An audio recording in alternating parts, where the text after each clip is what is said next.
नमस्कार प्यारे साथियों। मैं उम्मीद करता हूँ कि आप सब अच्छे होंगे।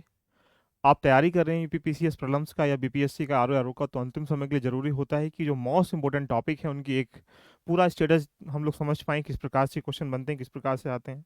तो हम आपके लिए प्रीलिम्स के लिए वन शूट एक प्रोग्राम लेके चलें लगातार, जो बहुत ज़्यादा जो इंपॉर्टेंट टॉपिक्स हैं, जैसे आर्थिक सर्वे है या बजट है या इसके अलावा रामसर स्थल है या वन रिपोर्ट है। ऐसे ही ज्योग्राफी, हिस्ट्री, इकोनॉमी, पॉलिटी और डिफरेंट डिफरेंट सब्जेक्ट हैं यहाँ पर, मोस्ट इंपॉर्टेंट टॉपिक हैं।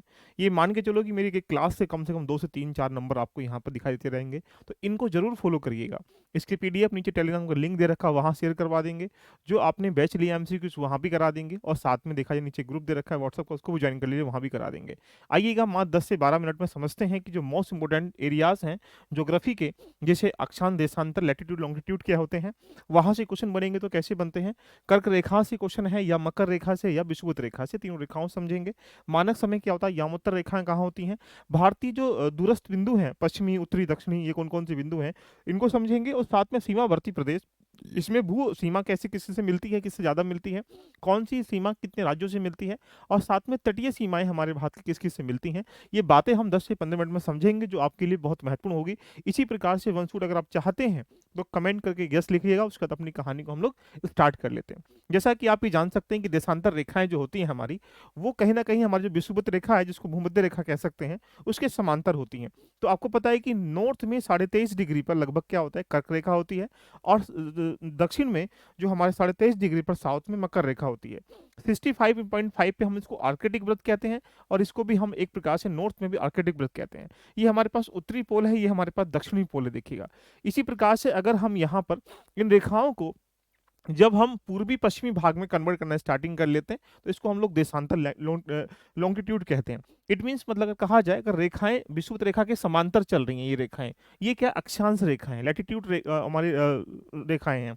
और जब ये एक प्रकार से पूरब से पश्चिम की ओर चल रही हैं, ये वाली जो रेखाएं हैं, ये हमारी रेखाएं क्या, देशांतर रेखाएं हैं। समझते हैं इसके बाद क्वेश्चन कहाँ से पूछ लेता है, जैसा कि हम भारत के सापेक्ष में कवर कर पा रहे हैं। ये पूरा एक प्रकार से कह सकते हैं ग्लोब है, इंडिया है, इंडिया नहीं पूरा वर्ल्ड है। देखिए, इसको 3 भागों में बांट रखा है हम लोगों ने। ये रहा विषुवत रेखा, जो एक प्रकार से कह सकते हैं जीरो इक्वेटर पर है। उत्तरी भाग को हम लोग उत्तरी अक्षांश कहते हैं, दक्षिण भाग को दक्षिणी अक्षांश रेखाएं कहते हैं। यानी कुल मिला के यहाँ पर जो अंतराल होता है, एक अंतराल यानी एक अक्षांश का अंतराल होता है। भारत जो है कहाँ बैठा हुआ है, भारत यहाँ पर बैठा हुआ है, जो भारत उत्तर पूर्वी गोलार्ध में बैठा हुआ है। यानी कुल मिला के इन दोनों के बीच में जो अंतर होता है वो कितना, 111 किलोमीटर के आसपास होता है। ये रेखाएं कैसे की जाती हैं, तो ये समांतर रेखाएं, समांतर खींची जाती हैं भूमध्य अक्षांश भूमध्य रेखा के। यानी जो रेखाएं हैं यही अक्षांश रेखाएं हमारी कहलाती हैं। ये जो रेखाएं दिखाई दे रही हैं, ये हमारे पास क्या है, देशांतर रेखाएं। देखिएगा, अगर हम देखेंगे तो 89 हमारे पास उत्तर में होगा और 89 हमारे पास दक्षिण में होगा। कुल मिला के 89 अक्षांश हमारे पास देखा जाए दक्षिण में है, 89 अक्षांश हमारे पास कहाँ पर है, बोलेंगे उत्तर में है। इनको जोड़ लिया जाए तो यहाँ पर दोनों को, अगर हम इसको एक जो यामोत्तर रेखा, इसको भी अगर जो अक्षांश रेखा है इसको जोड़ लिया जाए, तो 179 हमारी रेखाएं अक्षांश बढ़ जाती हैं। तो यानी कुल मिला के हम ये कह सकते हैं कि हमारे पास 179 रेखाएं होती हैं। ये रेखाएं कैसी होती हैं, बोलेंगे सर ये रेखाएं काल्पनिक होती हैं, और ये काल्पनिक रेखाओं के साथ इसको हम लोग अंश में, मिनटों में या सेकंडों में दर्शाने का प्रयास कर सकते हैं। इसी प्रकार से ये जो हमारे पास रेखा है, इसको प्रधान यामोत्तर रेखा के नाम से जानते हैं, जिसको हम लोग ग्रीन बिच या ग्रीन एक प्रकार से रेखा के नाम से जानते हैं। इट मीन्स मतलब ये हमारे पास पूर्वी देशांतर है और ये हमारे पास पश्चिमी देशांतर है। पूर्वी और पश्चिमी देशांतर का अगर हम लोग देखेंगे तो ये रेखाएं भी काल्पनिक होती हैं, लेकिन ये समांतर नहीं होती हैं। याद रख लीजिएगा, ये समांतर रेखाएं होती हैं। ध्रुवों से पुष्पवत की ओर जैसे जैसे हम लोग आएंगे, देखो ध्रुवों से विषुवत रेखा की तरफ आएंगे तो इनकी लंबाई क्या हो जाएगी, यहाँ पर गैप बढ़ जाएगा, यहाँ पर क्या हो रहा है, कम हो जाएगा। तो कुल मिला के हम ये कह सकते हैं कि अगर मान लीजिएगा विषुवत रेखा हमारे पास ये है, तो जैसे हम नजदीक आएंगे इसकी लंबाई क्या हो जाएगी, बढ़ जाएगी। देख लीजिएगा, दूर जाएंगे तो यानी कह सकते हैं ध्रुवों से विषुवत की ओर जाने पर दूरी क्या होती है, बढ़ती है, और वहां पर एक प्रकार से दूरी बढ़ती है, और दूर जाने पर क्या होती है, कम हो जाती है। याद रख लीजिएगा, विषुवत रेखाएं अधिकतम जो लंबाई होती है विषुवत रेखा की, यहाँ पर जाके कितना है, 111.33 यानी 33 किलोमीटर के आसपास है। ये एक थोड़ा सा आधार है, इसको समझना बहुत जरूरी था। इसीलिए इंडिया के सापेक्ष में हम लोग बात करेंगे तो इंडिया, भारत जो है इसी रेखा में जो उत्तर पूर्वी अक्षांश में बैठा हुआ है, उसका अक्षांश विस्तार जो है 645 उत्तरी अक्षांश से लेकर 37 से लेकर 6 उत्तरी अक्षांश के बीच में बैठा हुआ है। ये इसका भूमि का एक प्रकार से एरिया है 84 उत्तरी अक्षांश से लेकर 37 अक्षांश के बीच में है, और यहाँ पर 68 7 पूर्वी देशांतर से लेकर 97 25 देशांतर के बीच में दे रखा है। तो ये छोटा सा एक सिनेरियो था जो हमको कवर करना था। अगर बात करेंगे हमारे पास रेखाओं के बारे में, आपको पता है कि हमारे पास जो रेखाएं होती हैं वो 3 रेखाएं होती हैं। जैसा कि एक ग्लोब अगर आप दिन देखा होगा तो 3 भागों में मैंने यहाँ पर बांट रखा था। इस ग्लोब को अगर आप देखेंगे तो यहाँ पर आपको दिखाई दे रहा होगा कि ये रहा हमारे पास, यहाँ से ऊपर का जो भाग है ये रही हमारे पास कर्क रेखा, और ये रही हमारे पास कौन सी बोलेंगे सर, मकर रेखा। ये रही हमारे पास विषुवत रेखा जिसको हम लोग भूमध्य रेखा के नाम से जान सकते हैं। इन रेखाओं को 3 भागों में अगर देखा जाए तो हम लोगों ने यहाँ पर इसको भूमध्य रेखा कुल मिला के कह सकते हैं 13 राज्यों 13 देशों से गुजरती है। कभी कभी क्वेश्चन पूछ लेगा निम्न में से कौन सी रेखा कौन से देश से विषुवत रेखा नहीं गुजरती है, तो याद कर लीजिएगा ये इक्वाडोर है, और कोलंबिया है, ब्राजील है, गैबन है, कांगो गणराज्य है, कांगो गणराज्य है, युगांडा है, केन्या है, सोमालिया है, मालदीव है, इंडोनेशिया है, किरुबती है, और साओ टॉम और प्रिंसेस देखिएगा। ये 13 ऐसी कंट्री है जहां से विषुवत रेखा गुजरती है। यहाँ अगर हम लोग बात करेंगे तो यहाँ इसके अपेक्ष में देखा जाए हवाई द्वीप है, यहाँ बहामास है, मॉरिटियाना है, अल्जीरिया है, लीबिया है, मिस्र है, भारत है, म्यांमार है, ओमान है, माली है, नाइजर है, और यहाँ पर वेस्टर्न सहारा, सऊदी अरब है, यूएई है, बांग्लादेश, चीन, ताइवान, ये कंट्री है जहां से एक प्रकार से कर्क रेखा गुजरती देखिएगा। इसमें हम लोग इंडिया वाले बैठे हुए इसके बारे में हम विस्तार समझेंगे। अगर मकर रेखा के टॉपिक ऑफ कैप्रिकॉर्न के बारे में हम लोग बात करेंगे तो यहाँ पर भी ब्राजील है, उरावे है, अर्जेंटीना है, चिली है, फ्रेंच पोलिसिनिया है, फ्रांस बोत्सवाना है, ऑस्ट्रेलिया है, मेडागास्कर है, मोजाम्बिक है, दक्षिण अफ्रीका है, और टोंगो है, और सामने देखा जाए यहाँ पर नीमिया है। इन कंट्रियों से ट्रॉपिक ऑफ कैप्रिकॉर्न यानी मकर रेखा और ट्रॉपिक ऑफ कैंसर यानी कर्क रेखा ये आपके सामने गुजरती है। अगर हम इंडिया के सापेक्ष में बात करेंगे तो इंडिया से कौन सी रेखा गुजरती है बोलेंगे सर, कर्क रेखा गुजरती है, क्योंकि इंडिया 23.5 ऊपर बैठा हुआ है, उत्तरी पूर्वी गोलार्ध में बैठा हुआ है। तो यानी 8 राज्यों से हमारी क्या गुजरती है, कर्क रेखा गुजरती है। जैसे आप पहला स्टेट कौन सा बोलेंगे सर, गुजरात है, फिर राजस्थान है, फिर मध्य प्रदेश है, फिर छत्तीसगढ़ है, फिर उसका झारखंड है, एंड उसका जाएंगे पश्चिम बंगाल आ जाएगा, फिर त्रिपुरा निकल के आ जाएगा, उसके बाद हमारे पास मिजोरम निकल के आ जाएगा। तो कुल मिला के हम यहाँ पर कह सकते हैं ये जो स्टेट है यहाँ से 8 राज्यों से रट लीजिएगा कि 8 राज्यों से हमारे पास क्या गुजरती है, कर्क रेखा गुजरती है। देखिएगा यहीं से हम कह सकते हैं कि यहाँ से क्वेश्चन अगर नहीं पूछेगा तो कैसे क्वेश्चन पूछेगा, जो जो स्टेट है उनके आसपास के जितने भी सिटीज वगैरह है उनके देशांतर अक्षांश के बारे में क्वेश्चन पूछ लेता है। तो अगर हम यहाँ से बात करेंगे, इधर से अगर किधर से अगरतला से बात करें, या यहाँ पर रांची है, भोपाल है, या फिर अहमदाबाद है गुजरात का, या छत्तीसगढ़ का कोई स्टेट वगैरह बैठा हुआ है देखिएगा मध्य, तो अगरतला कहाँ पर बैठा है, 23-50 पर बैठा हुआ है। गांधीनगर कहाँ बैठा हुआ है, 23-19 पर बैठा हुआ है। जबलपुर कहाँ 23-11 पर है। उज्जैन आपके पास 23-9 पर है। कोलकाता हमारे पास 22-30 पर है। नागपुर यहाँ पर 21-9 पर है। अहमदाबाद हमारे पास 23-02 पर है। वाराणसी अगर पूछेगा 25-60 पर है। भोपाल जो है 23-51 पे है, 25 पे है। तो यानी ये जरूर नोट डाउन कर लें, ये क्या है मोस्ट इंपोर्टेंट है कि जो इनके आसपास बैठा हुआ है। कई बार ये पूछ लेता है ऐसी कौन सी देश की राजधानी है, राज्य की राजधानी है जो सबसे निकटतम बैठी हुई है, तो रांची यहाँ पर बहुत बार पूछने का आपसे क्या करता है, वो प्रयास करता है, राइट।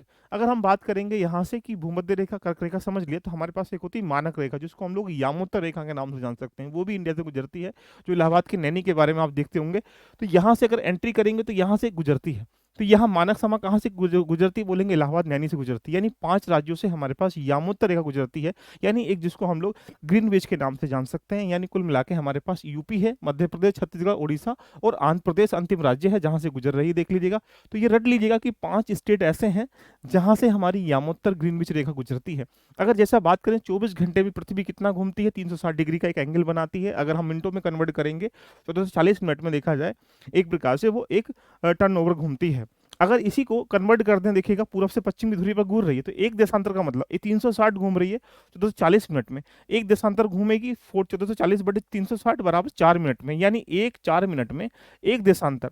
तो 60 मिनट में कितना बोलेंगे, 15 देशांतर। ऐसा कर सकते हैं कि यहाँ पर 15 देशांतर प्रति घंटे यहाँ पर ये रेखाएं गुजरती हैं। एग्जाम्पल बेस पे अगर देखेंगे 0 से लेकर 180 क्या है यहाँ पर पूर्व में, यानी यहाँ पर जो ये है ये पूरे वर्ल्ड के सापेक्ष में इधर भी 180 इधर भी 180 है, तो यानी 180 पूर्व में 12 घंटे आगे का समय दिखाएगा, और 180 अगर हम पश्चिम में जाएंगे तो यहाँ पर कह सकते हैं कि 12 घंटे का पीछे का समय दिखाएगा।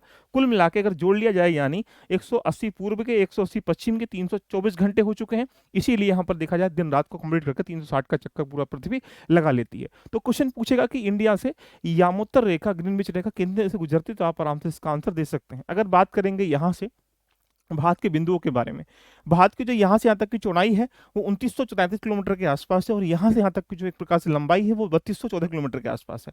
अगर हम देखेंगे इंडिया के सापेक्ष में, इंडिया पूरे वर्ल्ड में अगर देखें तो लगभग ये 3287 वर्ग किलोमीटर लेकर एरिया 2.42% लेके बैठा हुआ है। इसी के रूप में अगर हमारा जो उत्तरी पॉइंट है, जिसको क्या बोलते हैं, इंदिरा कोल कहते हैं, कहाँ पर है बोलेंगे सर लद्दाख में। तो उत्तरी पॉइंट कौन सा है बोलेंगे सर यहाँ से इंदिरा कोल है। अगर दक्षिणी पॉइंट के बारे में हम लोग बात करेंगे तो आपके पास क्या है, तमिलनाडु, यानी मुख्य भूमि तमिलनाडु को भाग है, लेकिन हम लोग देखेंगे क्या है, इंदिरा पॉइंट एक प्रकार से ये ग्रेट निकोबार में पड़ता है। देखिएगा ये क्या है, इंदिरा कोल है, सॉरी ये इंदिरा कोल है, ये इंदिरा पॉइंट है। अगर हम बात करेंगे यहाँ से पूर्वी बिंदु की तो ये कीपुती जगह पड़ती है, ये रहा कीपुती जगह, ये कहाँ पर है, आंध्र प्रदेश में पड़ता है। अगर पश्चिमी बिंदु की बात करेंगे, गुहार मोती ये बिंदु है, देख लीजिएगा ये कहाँ पड़ता है, गुजरात में पड़ता है। तो चारों बिंदु के बारे में यूपीएससी ने भी प्रश्न पूछा था प्रीलिम्स में, उसको भी कवर कर लीजिएगा। तो रट लो कहाँ से कहाँ कौन कौन से बिंदु हैं, ये आपके लिए क्या है, काफी इंपॉर्टेंट बन जाएगा। अगर हम बात करेंगे इस भारत के सीमावर्ती राज्यों के बारे में, तो जैसा कि आप समझ सकते हैं कि भारत जो है एक प्रकार से यहाँ पर भू सीमा जो लेकर मिला के बैठा हुआ है, लगभग 15,106 किलोमीटर, 106 किलोमीटर के आसपास भू सीमा लेकर बैठा हुआ है। देखिएगा अगर इस सीमा के बारे में हम लोग बात करें तो ये सीमा लगभग 15,106 किलोमीटर के आसपास है। सबसे अधिक सीमा किससे मिलती है बोलेंगे सर, पश्चिम बंगाल से, सॉरी बांग्लादेश से। बांग्लादेश से सबसे अधिक सीमा कितनी मिलती है तो बोलेंगे सर 4,096 किलोमीटर के आसपास मिलती है, जिसमें पश्चिम बंगाल से, असम से, मेघालय से, त्रिपुरा से, मिजोरम से। कभी कभी यही पूछेगा कि बांग्लादेश कितने राज्यों से सीमा मिलाता है, तो आप आराम से काउंटिंग कर सकते हैं, 5 राज्यों से सीमा मिलाता है, जिसमें कि पश्चिम बंगाल, असम, मेघालय, त्रिपुरा, जो कि यहाँ पर दिखाई दे रहे होंगे, देख लीजिएगा ये पश्चिम बंगाल ये रहा, देख लीजिएगा यहाँ पर। अगर यहाँ से स्टार्टिंग करें, ये रहा देख लीजिएगा असम है यहाँ पर, मेघालय ये रहा देख लीजिएगा, है ना, उसके बाद त्रिपुरा ये रहा, और साथ में मिजोरम ये रहा देख लिया, है ना। नागालैंड से सीमा इसकी नहीं मिलती है, पहला पॉइंट। दूसरा पॉइंट बात करेंगे तो सेकंड नंबर पे आता है हमारे पास चीन से। चीन से सीमा मिलती है लगभग 3488 किलोमीटर के आसपास की। इससे कौन कौन से राज्य सीमा मिलाते हैं तो ये नोट डाउन करते रखिएगा। देखिएगा अगर हम चाइना की लद्दाख से स्टार्टिंग कर लीजिएगा, लद्दाख होगा हमारे पास। सेकंड नंबर पे क्या रहा है, देखो हिमाचल प्रदेश, हिमाचल प्रदेश लिख दिया गया। थर्ड नंबर पर क्या, उत्तराखंड, उत्तराखंड यहाँ पे लिख दिया गया। फोर्थ नंबर पर कौन है बोलेंगे, सिक्किम, तो सिक्किम को लिख दिया गया। देखिएगा उसके बाद हमारे पास आंध्र प्रदेश, और आंध्र प्रदेश यहाँ पे लिख दिया गया। कुल मिला के हमारे पास जो एक चाइना है 3488 किलोमीटर की सीमा मिलाता है। इसमें सबसे अधिक बाउंड्री कहाँ कहाँ किससे मिलती है देखने का प्रयास करेंगे अभी। एंड थर्ड नंबर पे जाएंगे तो इंडिया की सीमा मिलती है हमारे पास पाकिस्तान से, लगभग 3323 किलोमीटर की सीमा मिलाता है, जिसमें लद्दाख नंबर 1 पर है। ये रहा लद्दाख का एरिया, ये देख लीजिएगा। उसके बाद हमारे पास जम्मू कश्मीर है, पंजाब है, राजस्थान है, गुजरात है, यानी कुल मिलाकर आप कह सकते हैं 5 स्टेट से, यानी कह सकते हैं ये सीमा मिलाता है। अगर हम नंबर 3 का नंबर 4 पे जाएंगे तो 4 पे आएगा हमारे पास नेपाल। नेपाल से लगभग 1751 किलोमीटर सीमा मिलती है, लेकिन कौन कौन से मिलाते हैं तो ये भी नोट डाउन कर लीजिएगा कि यूपी है, उत्तराखंड है, यूपी है, बिहार है, पश्चिम बंगाल और सिक्किम। देखिएगा ये सीमा हमारे नेपाल से मिलाते हैं। नंबर अगर 5 पे जाए, नंबर 5 पे हम लोग यहाँ पर जाते हैं, देखिए नंबर 4 पे ये रहा। उसके बाद अगर हम लोग यहाँ पर जाते हैं तो नंबर 5 पर क्या जाएगा हमारे पास, म्यांमार निकल के जाएगा, जो ये वाला एरिया है बर्मा का, देख लीजिएगा। इससे यहाँ लगभग 1643 किलोमीटर की सीमा मिलती है। इसमें कौन कौन मिलाएंगे, अरुणाचल प्रदेश है, नागालैंड है, मणिपुर है और मिजोरम है, जो कि ये एरिया आपको यहाँ पर दिखाई दे रहा होगा, देख लीजिएगा। एंड आफ्टर दैट नंबर 6 पे जाएंगे तो ये रहा अकेला जो राज्य जिसको बोल सकते हैं हम लद्दाख। और लद्दाख की सीमा सिर्फ, सॉरी अफगानिस्तान की सीमा सिर्फ एक ही राज्य से मिलती है, या उससे 106 किलोमीटर के आसपास। तो सीमावर्ती राज्य कौन कौन से जरूर दिमाग में रख लो, यहाँ से एक क्वेश्चन डेफिनेटली देखने को मिलता है पीसीएस के प्रॉब्लम्स में। अगर इसके अलावा कुछ इसके बियॉन्ड जाकर पूछेगा, आपसे पूछे कि यहाँ पर लद्दाख जो है कितने देशों सीमा मिलाता है, तो आप कहेंगे सर लद्दाख यहाँ भी बैठा हुआ है, लद्दाख यहाँ पर बैठा हुआ है, लद्दाख यहाँ पर बैठा हुआ है, यानी आपके दिमाग में बन रहा होगा लद्दाख जो है एक तो किससे, चाइना से, अफगानिस्तान से और पाकिस्तान से, 3 राज्यों से, 3 देशों सीमा मिलाता है। इस तरह से क्वेश्चन पूछ लेता है। कभी कभी पूछेगा कि ऐसा कौन सा राज्य है तो तीनों तरफ से घिरा हुआ है बांग्लादेश से, तो बोलेंगे सर यहाँ से त्रिपुरा एक ऐसा राज्य है जहां पर तीनों ओर से देश से घिरा हुआ है, देखिएगा। और भी इसके अलावा क्वेश्चन पूछेगा कि उत्तराखंड किससे सीमा मिलाता है, तो आप आराम से डिफाइन कर सकते हैं, उत्तराखंड यहाँ पर भी है, उत्तराखंड और कहाँ पर है उसके बारे में आप देख लीजिएगा, ये आंसर निकल के जाएगा, ये रहा उत्तराखंड, और एक प्रकार से कह सकते हैं ये रहा उत्तराखंड, देखिएगा।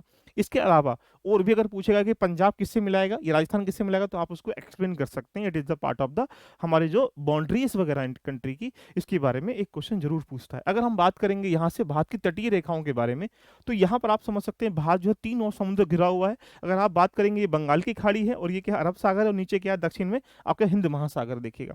तो यानी कुल मिला के तीनों ओर से क्या घिरा हुआ है, समुद्र से घिरा हुआ है। अगर हम बात करेंगे हमारे पास तटीय सीमा के बारे में, तो ये जो भाग दिखाई दे रहा है, गुजरात है, महाराष्ट्र है, गोवा है, कर्नाटक है, आंध्र प्रदेश, तमिलनाडु, केरल है, या हमारे पास उड़ीसा है, पश्चिम बंगाल है, ये एरिया है जहां पर एक प्रकार से कह सकते हैं ये एक समुद्र से घिरे हुए हैं। ये वाला एरिया समुद्र से नहीं घिरा हुआ है, ये एरिया समुद्र से नहीं घिरा हुआ है ना। तो सबसे अधिक जो सीमा मिलती है वो अंडमान निकोबार की मिलती है, जैसा कि आप समझ सकते हैं कि लगभग 162 जो है यहाँ पर किलोमीटर तटीय सीमा मिलाता है समुद्र के माध्यम से। फर्स्ट नंबर पे अगर यूटी पूछेगा तो बोलेंगे सर यहाँ से यही आएगा, लेकिन अगर राज्य पूछेगा तो आप आराम से कह सकते हैं 1214 किलोमीटर की सीमा गुजरात मिलाता है। यहाँ से स्टार्टिंग कहानी हो जाती है और ये सारा जो भाग है ये गुजरात का पूरा एक प्रकार से कह सकते हैं समुद्र का भाग है। क्लियर? तो हम ये कह सकते हैं गुजरात फर्स्ट नंबर पे है जो सबसे अधिक तटीय सीमा मिलाता है 1214 किलोमीटर की। एंड आगे उसके बाद अगर हम लोग जाते हैं तो 1200 के बाद देखेंगे तो 900 तमिलनाडु निकल के आ जाएगा, जो कि ये जो पूरा एरिया दिखाई दे रहा है तमिलनाडु का दिखाई दे रहा होगा।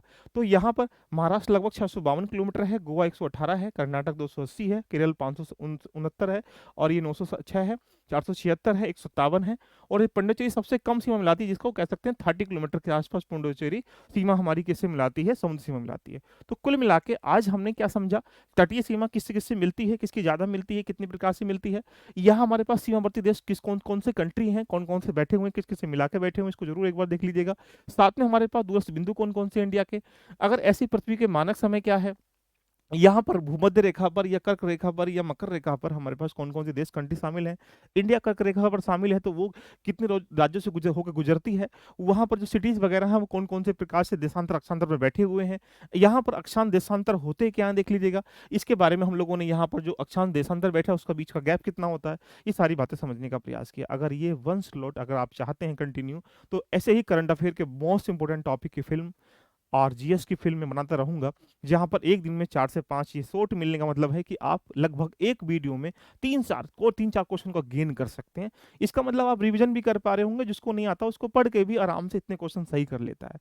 चर्चा अच्छी लगे तो कमेंट करिएगा, बाकी इसकी पीडीएफ नीचे टेलीग्राम को लिंक दिया गया वहां मिल जाएगी। जो बच्चे पीसीएस का एग्जाम दे रहे हैं वो आंख बंद करके टेस्ट जरूर लगा लीजिएगा, एमसीक्यूज बैच को जरूर ज्वाइन कर लीजिएगा, वो आपके लाभकारी होंगे। इसके लिए आप यहाँ पर लर्निंग एप्लीकेशन पे जाइएगा, लर्निंग एप्लीकेशन पर वहां जाके टेस्ट सीरीज में टेस्ट ज्वाइन कर सकते हैं। उसके बाद 11-12 के बाद आपको टेस्ट लगाने भी नहीं है, तब से पहले पहले टेस्ट लगा अपनी जर्नी को रेडी करिएगा। चर्चा अच्छी लगी तो कमेंट करके मुझे बताइएगा और शेयर भी करिएगा। मिलते हैं नेक्स्ट लोड में, तब तक एंजॉय करिएगा। All the best, love you Luffy, bye bye, take care.